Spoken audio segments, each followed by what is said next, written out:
La filosofía, desde su origen, fue vista como el amor a la sabiduría, volviendo al filósofo aquel que ama y persigue el saber. La diferencia de un filósofo con un sabio radica en que el sabio ya posee conocimiento, mientras que el filósofo lo persigue sin haberlo alcanzado. A lo largo de la historia de la filosofía han surgido diversas escuelas y disciplinas filosóficas, pero todas ellas comparten ciertas características, las cuales distinguen a la filosofía de otras disciplinas de estudio. Debemos considerar que la filosofía se originó en la Grecia clásica, suponiendo la transición del mito a logos, pues antes de su nacimiento, todo lo que ocurría en la naturaleza era explicado mediante narraciones mitológicas de carácter mágico.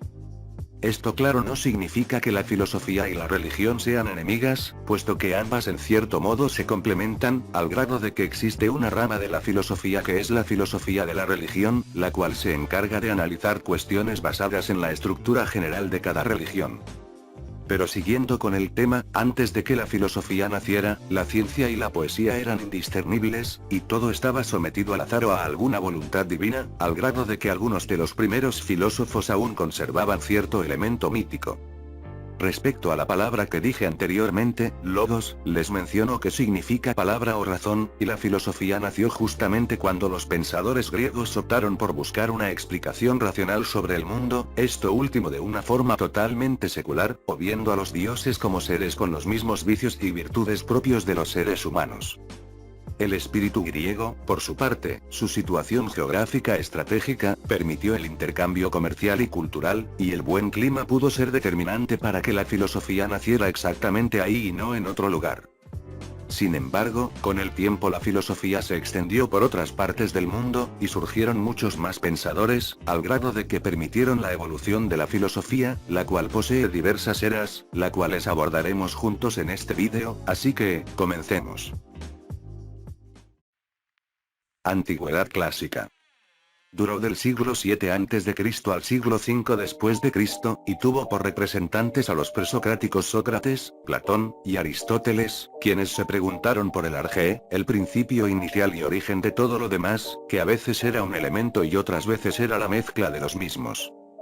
En esta época también destacaron tales, Anaxímenes, Anaximandro, Pitágoras, y los pitagóricos, Anaxágoras, Demócrito, Empédocles, Heráclito, Genófanes, Leucipo y Parménides. De manera breve, podríamos decir que Sócrates, maestro de Platón, extiende su filosofía hasta nuestros días, y sirvió de inspiración a muchos filósofos, destacando por su gran sentido de la justicia y la ley, y los sofistas, es decir, sus contemporáneos y maestros de oratoria de ese contexto, cobraban por enseñar el arte de la virtud o arete, lo cual fue controversial, siendo los más importantes Protágoras y Gorgias. Por otra parte, Platón, discípulo favorito de Sócrates y uno de los más grandes filósofos de todos los tiempos, creó un complejo sistema filosófico que recorría diferentes ramas, siendo estas ontología, epistemología, ética, política, antropología, psicología y cosmología. Su obra quedó escrita en forma de diálogo, y fue fundador de la academia. Por último, Aristóteles, discípulo de Platón y el filósofo que más ha contribuido a la historia de la filosofía, ha sido influencia de diversos pensadores desde aquella etapa de la filosofía hasta nuestros días. Edad Media. Durante del siglo V al siglo XV, justamente después de la caída del Imperio Romano hasta el año 1492, casualmente en épocas del descubrimiento del continente americano, esta etapa de la filosofía extrae valores propios del cristianismo, así como a las doctrinas neoplatónicas y aristotélicas, siendo Dios el eje central de esta era. La llamada filosofía medieval se divide en dos grandes etapas, la etapa patrística que tuvo como representante a San Agustín de Hipona, y fue la etapa de los padres de la Iglesia, y la etapa escolástica que tuvo como representante a Santo Tomás de Aquino, y fue la etapa de filosofía en las escuelas. Edad Moderna. Principiando en el siglo XV y finalizando en el siglo XVIII, esta etapa rompió con toda la tradición de la anterior, al hacer que los antiguos valores perdieran todo su valor, siendo reemplazados por otros nuevos, volviendo al ser humano el centro del universo. Durante el Renacimiento, se produce un regreso a los clásicos, dando lugar al movimiento humanista, el cual hizo que el ser humano ocupara el lugar que Dios había ocupado. Algunos de los filósofos humanistas más relevantes fueron Erasmo de Rotterdam, Giovanni Pico della Mirandola, Juan Luis Vives, Michel de Montaigne, y Tomás Moro. La revolución científica dio inicio en el año 1543, cuando Copérnico publicó De Revolutionibus Orbium Coelestium, y concluyó en el año 1687, cuando Newton publicó Principia Mathematica. Estos dos pensadores ya usaban un nuevo método basado en el experimento, así es, estoy hablando del método científico.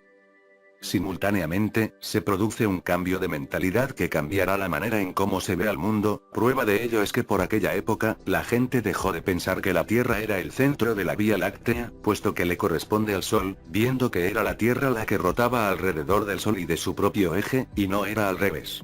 Esta teoría se sustentó en la investigación de Copérnico y de Galileo.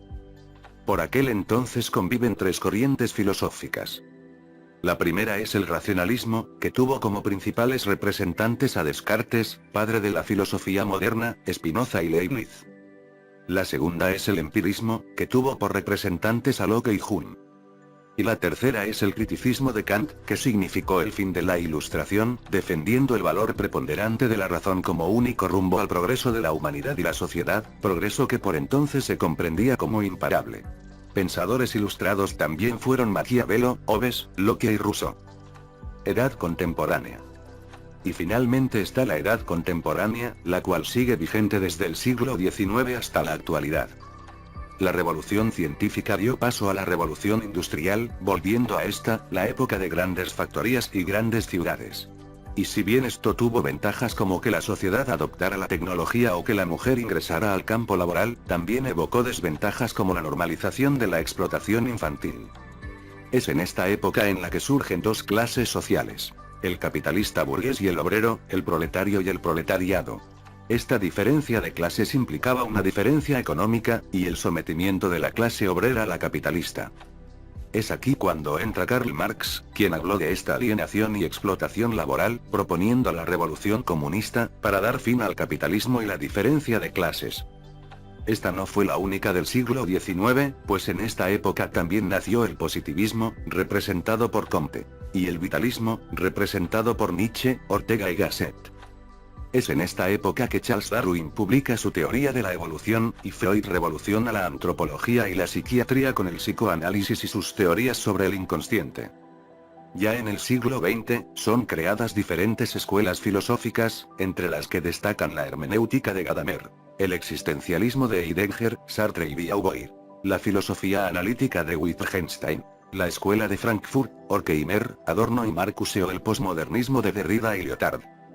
Algunos de los filósofos que más han destacado en el siglo XXI son Yorillo Agamben, Rafael Alvira, Anthony Weston, Mariflor Aguilar Rivero, y muchos otros. El futuro de la filosofía es incierto, pero si hay algo que se debe considerar, es que la filosofía debe continuar en existencia y evolucionando, pues créanlo o no es sumamente necesaria, y más en una época como esta, en la que la lectura no es tan recurrente como en el pasado, al permitir que leamos artículos, libros, o hasta incluso sitios web relacionados a filosofía. Pues la filosofía ha permitido al ser humano muchas cosas, entre ellas pensar obviamente, tener un mejor conocimiento propio, imaginar, razonar y ser consciente de que la verdad absoluta no existe, estando abierto a cambios de pensamiento. Y bueno gente, esto ha sido todo por este análisis de la historia de la filosofía. Si les gustó no se olviden de dejar su like, comentar y suscribirse.